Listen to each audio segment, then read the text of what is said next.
Buenas noches y bienvenidos una semana más a la réplica de Popular Televisión Melilla.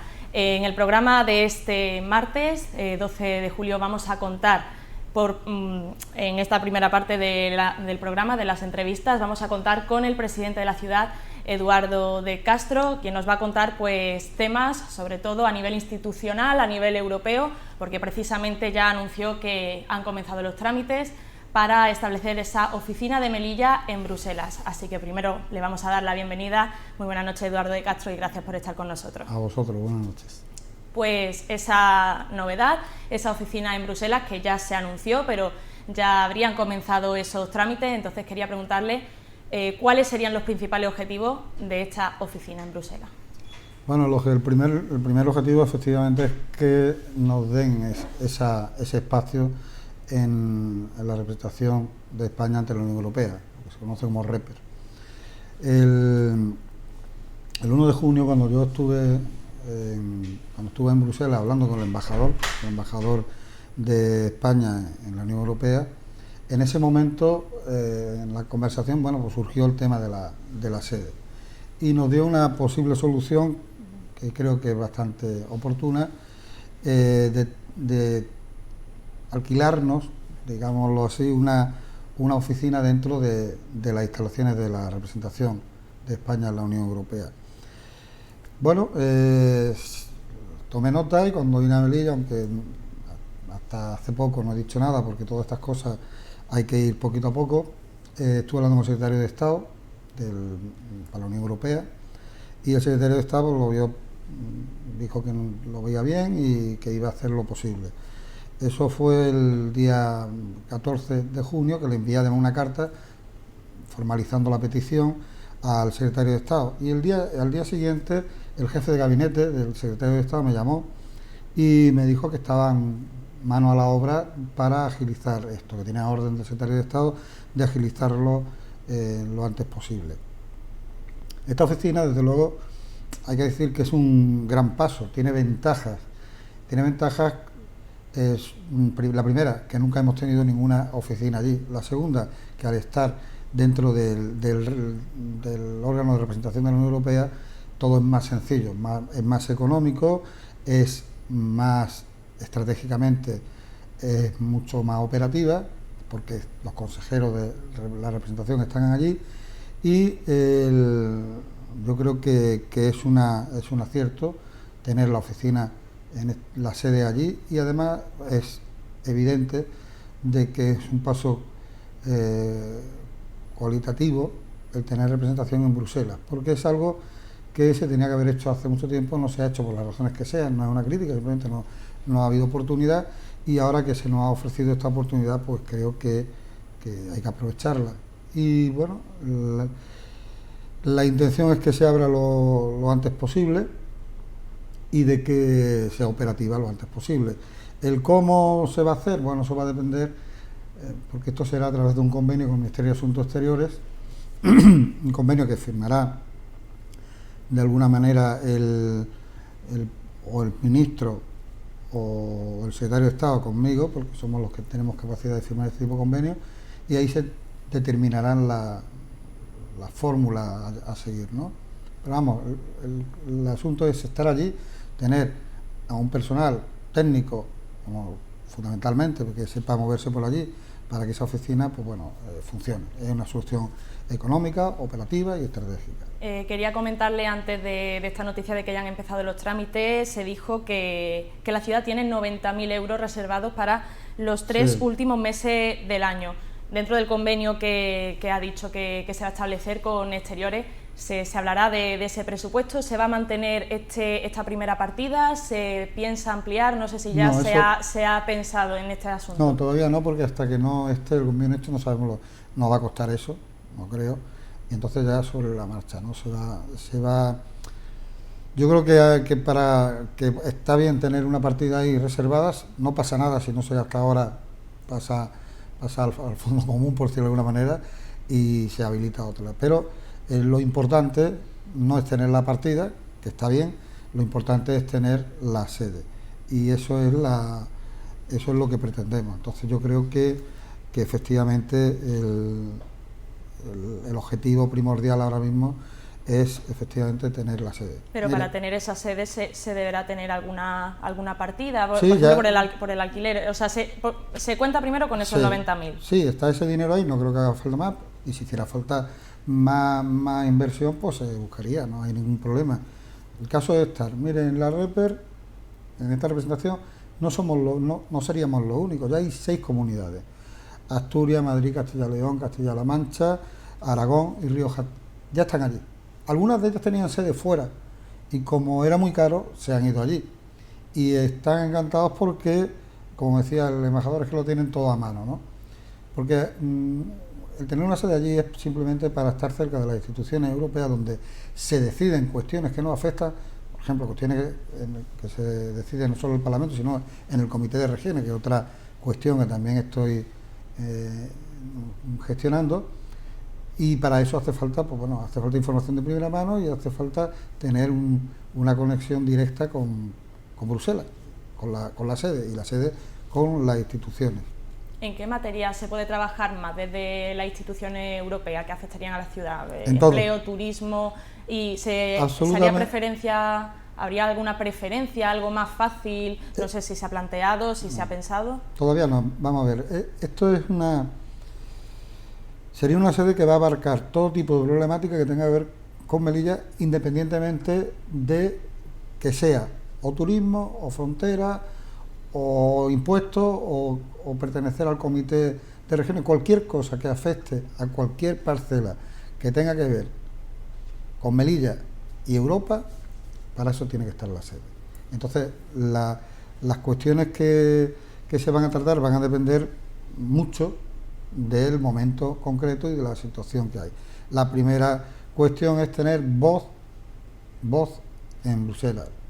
Como dije yo cuando estuve allí en una rueda de prensa, nosotros tenemos que estar allí para que se nos vea, para sumarnos al balcón y ver Europa, ¿no? Más que para eso, que también es para que nos vean, para que seamos visibles, que no seamos invisibles como hasta ahora.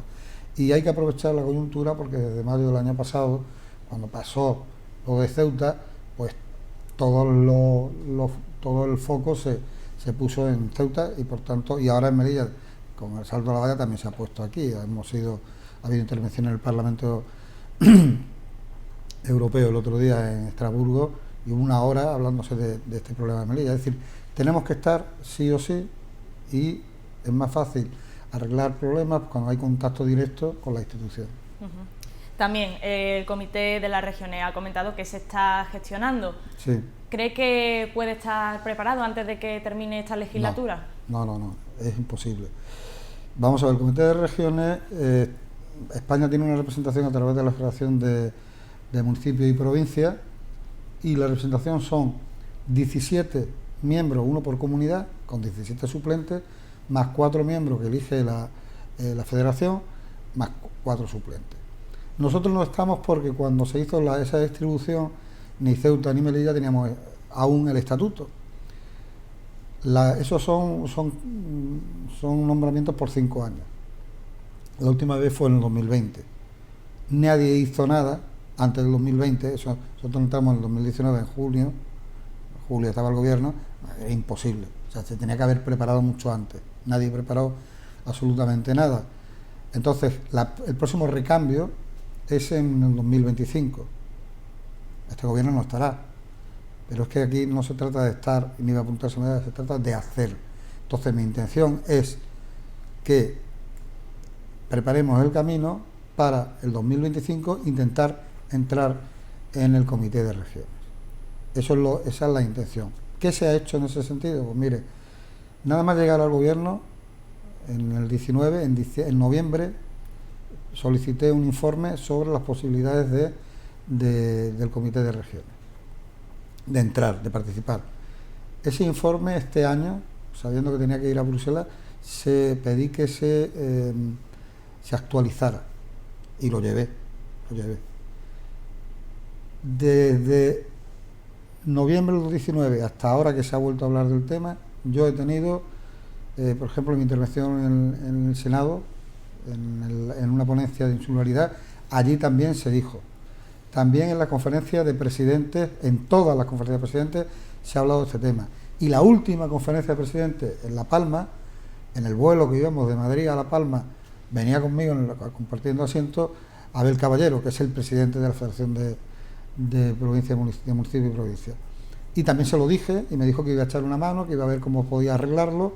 Le envié una carta en junio, es decir, que me estaba moviendo en ese sentido.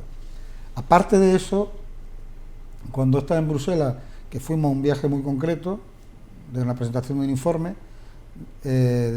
a propuesta de Jordi Cañas, aparte de eso yo tuve mi propia agenda y tuve reuniones con gente del Comité de Regiones, concretamente con el secretario general del comité, jefe del comité, que es un checo, con Peter, luego con el representante de Renew Europa, que es un grupo político del Parlamento, con el secretario general y con el presidente de este grupo, y además con funcionarios del comité.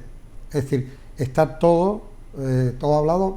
La prueba de que ha servido para algo esa reunión es que François de Coster mandó un vídeo que se publicó agradeciendo esas conversaciones bilaterales y poniéndose a disposición de Melilla y de los melillenses. Es algo inaudito, nunca había ocurrido. Y bueno, ahí está. Y le voy a adelantar una noticia. François de Coster y algún eurodiputado más vendrán a final de agosto a Melilla. Están preparando el viaje, quieren venir y quieren intentar traer a gente de importancia dentro del Comité de Regiones. Con el objetivo de una presencia institucional, sí, exacto, de la Unión Europea, exacto. Pero sobre todo de qué se va a hablar pues se va a hablar en agosto. Del comité de... Bueno, todavía no hemos cerrado la agenda, simplemente es una propuesta de viaje que yo lo invité, le he enviado una carta en ese sentido y están preparándolo. Entonces, cuando vengan, pues mínimo habrá una rueda de prensa o un coloquio o reuniones y se va a hablar del comité de regiones, del cómo habilitar las fórmulas para entrar en ese comité de regiones. Y bueno, yo creo que es importante, nunca ha ocurrido, y que vengan eurodiputados, independientemente del grupo político que sean. A mí me da igual, no estoy en ninguno. Como si quiere venir alguno del PP o del PSOE, están invitados. Entonces yo creo que eso es importante y lo vamos a aprovechar. Está claro que el Comité de Regiones es una apuesta clarísima y tenemos que estar ahí. ¿Hay otras alternativas para entrar a la Unión Europea? Sí, también se están estudiando, que son órganos menores que dependen del Comité de Regiones para no aburrir mucho con siglas, y estamos también intentando entrar por ahí. Antes de hablar un poco más sobre también Renew Europe, que ya mandó ese apoyo también, sí, por lo sucedido el 24 de junio, ese salto a la valla de Melilla. Vamos a hablar más tarde sobre este asunto, pero también preguntarle por una agenda que comentó que iba a preparar, unas conversaciones con diversos agentes para llevarla a Bruselas. Eso lo anunció en redes sociales. Quería preguntarle con quién va a contar más concretamente o con quién quiere contar en estas reuniones. Con todo aquel que le interese el tema, independientemente del color político que tenga, se contará. Es decir, ahora estamos en periodo, o están, yo no, en periodo vacacional, es normal, y a raíz de esta reunión de estos eurodiputados que vengan, yo ahí quiero ya invitar a políticos, a gente social, en fin, todos aquellos que iré haciendo llamadas y quiero que se haga un foro, que se haga una puesta en común sobre este tema. Repito, es un tema crucial, es un tema importante para Melilla y no tiene que tener color político, porque las cuestiones europeas, igual que otras cuestiones que son cuestiones de Estado, no son cortoplacistas, hay que mirar un poco más para allá. Por eso, fíjese, el Comité de Regiones se va a renovar en el 2025. En el 2025 este gobierno no va a estar, y yo tampoco. O sea, esté quien esté, al menos que se encuentre con parte del camino hecho. Porque si no lo hacemos así, es que llegamos al 2025 y nos pasa como el 2020, que no se ha hecho nada. ¿Hay algún agente empresarial, político, social que ya se haya puesto en contacto con usted para hacer esa agenda? Aún no. Aún no. Pero estoy seguro que no va a haber ningún problema cuando llame a Alcoba, por ejemplo. Y ahora si me está viendo, pues ya se lo digo, y no va a haber ningún problema en hacer reuniones y de que participen todo el mundo que quiera decir algo en este sentido, y que sea, y por supuesto de forma constructiva, porque para criticar o para decir, como dijo el señor Imoda, que ir a Bruselas no vale para nada, bueno, pues parece ser que vale para algo. Antes de hablar de la crisis migratoria, voy a hacer un pequeño paréntesis también para preguntarle por esa reunión que tuvo de forma telemática con Nadia Calviño, con la ministra de Asuntos Económicos, en cuanto a la gestión de los fondos del plan de recuperación, del plan integral también, pero sobre todo por la primera parte quería preguntarle concretamente pues qué es lo que le retransmitió y qué conclusión sacó la ministra. Bueno, la ministra estaba haciendo una ronda de contactos. Ese mismo día habló también con Ceuta y lo que quería saber es cómo iban la distribución de estos fondos, cómo se iba gestionando. Quería información de las distintas comunidades porque son fondos que pasan por su oficina, por decirlo de alguna manera. Se le informó estuvo conmigo en la reunión el director general que lleva asuntos europeos, de fondos europeos, Julio Liarte, y le informó de que estaba todo distribuido, que estaba todo bien, y ella, bueno, pues dijo que, bueno, dio las gracias por la información, se apuntó algunos datos que se le dieron sobre el tema. Datos concretos, porque se hablaba de que todos los subproyectos financiados por el plan pues se han incorporado en los presupuestos. Quería unos planes, una información un poco más concreta. ¿Qué es lo que se ha cumplido desde la ciudad? Bueno, el informe fue del dinero que había venido, que se había distribuido por distintas consejerías. Cada consejería había presentado proyectos y estaban algunos por ejecutar y otros estaban en ejecución. No quiero decir, a mí con los números no me quiero equivocar, pero... o por lo menos esos subproyectos que se han hablado. Esos proyectos eran distintas consejerías y cada una, no me acuerdo exactamente de cuántos se hablaron, ¿no? Lo tengo apuntado, pero no voy a buscarlo ahora. No quiero cortar la... Si después nos puede dar la información, sí, pues estupendo. Lo tengo por ahí apuntado. Más que nada era una toma en contacto porque ella quería saber si estábamos desarrollando lo que le interesaba. ¿Se están desarrollando esos fondos? Sí. ¿Se están haciendo proyectos? Sí. ¿Hay alguno por terminar? Sí. Porque hay cuestiones que, bueno, que requieren más tiempo que otras, ¿no? No todas las consejerías funcionan a la misma velocidad y no todos los proyectos son del mismo calado, de la misma complicación. Entonces, bueno, lo he entendido perfectamente, ¿no? Y bueno, y quedamos en una posible reunión más adelante. Y por lo que se refiere al plan estratégico, preguntó que cómo iba, porque sabía que habíamos tenido una reunión con el secretario de Estado, que así fue, y bueno, el secretario de Estado, pues, para coordinar el plan que quieren ellos presentar, el plan estratégico del gobierno, que querían para septiembre, a ver si es verdad, y querían, pues como tiene mucho que ver con el plan que hicimos aquí, pues querían saber cómo coordinarnos. Entonces ellos nombraron a un responsable de coordinación desde el Ministerio de Política Territorial y nosotros a otro, concretamente a Julio Liarte.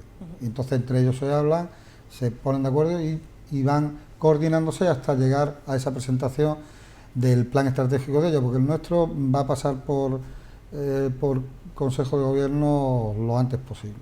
Por Consejo no, perdón, por Pleno. Ahora sí, cerramos paréntesis en este asunto y volvemos a la crisis migratoria. Esos hechos acontecidos el 24 de junio, ese salto a la valla. Comento, desde Renew Europe, desde la Unión Europea, pues ya mostraron su apoyo. Y precisamente hoy, esta entrevista es en diferido, pero se tratará en el debate del Estado de la Nación lo que pasó en la valla de Melilla y en Marruecos. También comentar que el ministro Marlaska pues estuvo en Rabat y se comprometió, la Unión Europea y Marruecos se comprometieron a hacer investigaciones conjuntas y a reforzar pues lo que sería el control de la inmigración. Preguntarle si cree que Marruecos tendrá la voluntad de colaborar en esas investigaciones conjuntas. Se han comprometido, pero si cree que cumplirá con esa promesa. Vamos a ver, yo quiero dejar dos mensajes muy claros. Lo que pasó el día 24 es una situación que no se tiene que repetir, es una situación dramática, una situación que provocada evidentemente por la miseria de ciertos países que hacen que esta gente intente buscar un futuro, y eso está claro, ¿no? Que el por qué viene. Pero hay que dejar un mensaje también claro. Los asaltos masivos y violentos a la valla no pueden ser la solución a este problema. La solución tiene que ir de la mano de otras acciones. Europa es un problema de Melilla, es un problema de España y como Melilla es España y Europa y es frontera sur de Europa, es un problema también de Europa. Por eso, yo ya lo he dicho en alguna ocasión, Europa tendríamos que tener un estatuto específico europeo para Ceuta y para Melilla que recogiera esta historia. Necesitamos más medios personales y materiales adecuados y proporcionados al asalto. Y la palabra proporcionado quiero subrayarla, es decir, la proporción para parar un asalto violento tiene que estar. Es decir, no podemos ver esa desproporción que ha habido con muertes, etcétera, etcétera, por parte de territorio marroquí, por parte de Marruecos. Una estrategia integral contra la inmigración ilegal, eso es fundamental. Más recursos de cooperación y ayuda al desarrollo, precisamente en estos países de donde vienen o de son originarios estos migrantes. Y vuelvo al principio, la migración es un problema de África y de Europa, y en medio está Melilla. Entonces, todo lo que sea cooperar, todo lo que sea ayudar a resolver este problema, hay que hacerlo sí o sí, porque esta gente no va a parar. Entonces, el otro día en el Parlamento Europeo, la comisaria de Interior dijo algo muy parecido a lo que estoy diciendo, que había dicho yo antes. No puede ser la solución los asaltos masivos, hay que intervenir antes, hay que hacer prevención, hay que dar ayuda, es decir, dijo prácticamente lo mismo, y yo estoy totalmente de acuerdo. ¿Está de acuerdo con las declaraciones dentro de las instituciones europeas? Ahora, la pregunta es sobre todo si Marruecos va a tener esa voluntad, si cree que la va a tener. Si dicen que van a tenerla, que lo demuestren, porque la voluntad, yo puedo tener voluntad de ir a la luna, pero es complicado. Es decir, una cosa es la voluntad y otra cuestión es política de hechos consumados.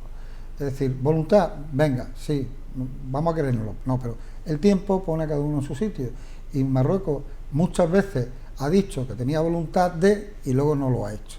Entonces, yo deseo de verdad de que esa voluntad se materialice, pero permítame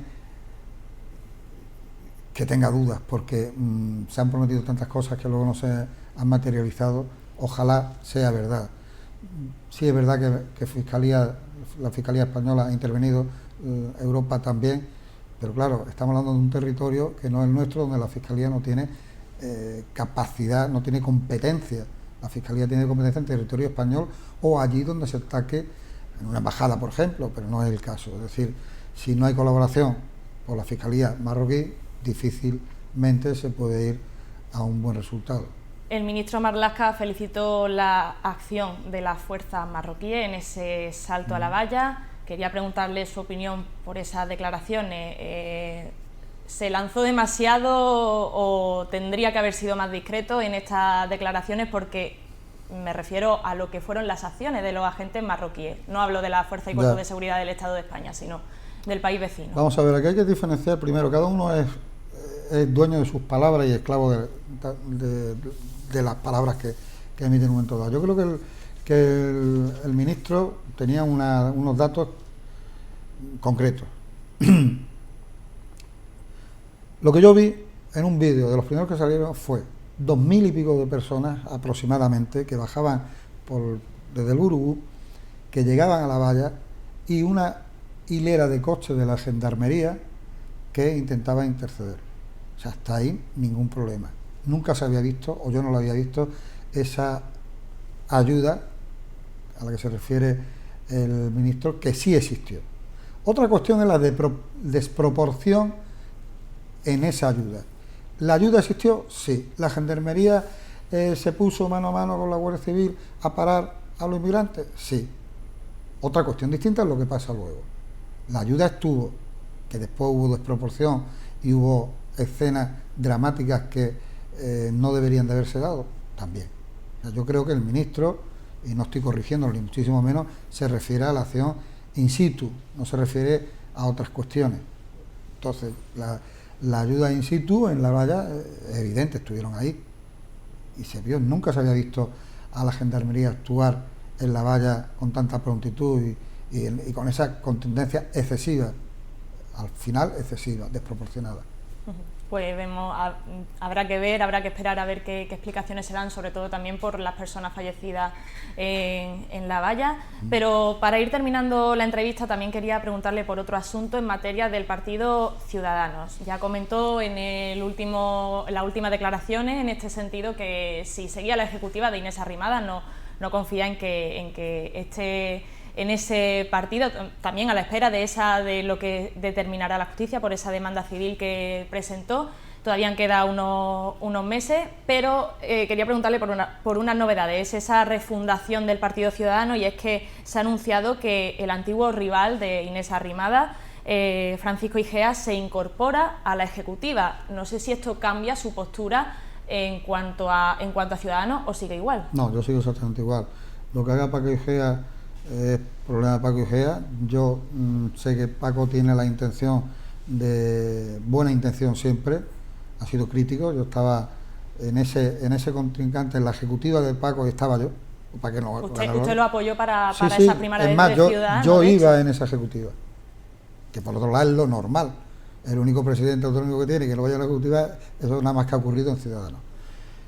Yo no confío en esa solución es decir, cambiar las cosas por aquellos que siguen haciendo y que han llevado al partido a este desastre. Yo, pues, ¿qué quiere que le diga? Yo creo que lo que tenía que hacer el señor Arrimadas y el resto es apartarse y dejar a Paco o a cualquier otro que hagan lo posible, pero ellos deberían de estar apartados, porque claro, generan el problema, nos llevan al desastre y ahora piden ayuda para salvarle a ellos mismos. O sea, hay una incongruencia total. Yo no estoy de acuerdo, no creo que llegue a ningún sitio y es un sinsentido.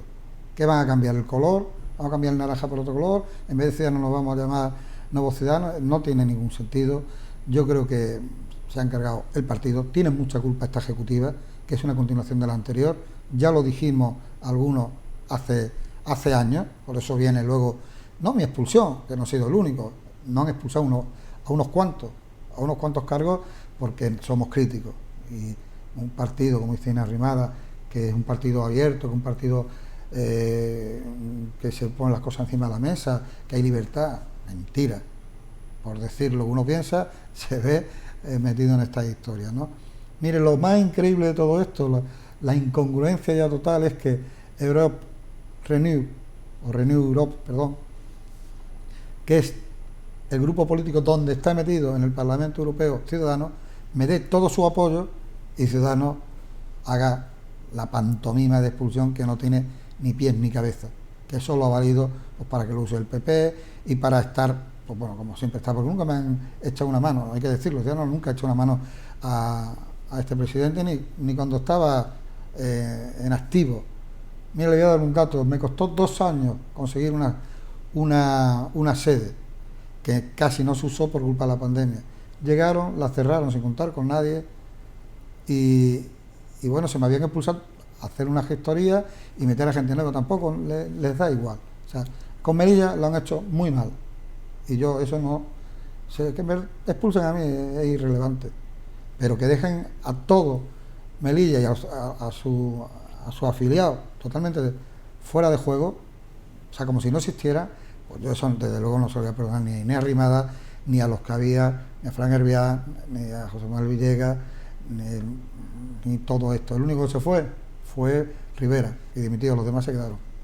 Pues aquí ya concluimos. Presidente, muchísimas gracias por estar con ustedes, nosotros como en la siempre. réplica. Muchas gracias. Y como siempre también despedirnos y dar las gracias a los espectadores, gracias por ver esta primera parte de la réplica de este martes 12 de julio. Vamos a hacer una pequeña pausa publicitaria y después volvemos. Muchas gracias.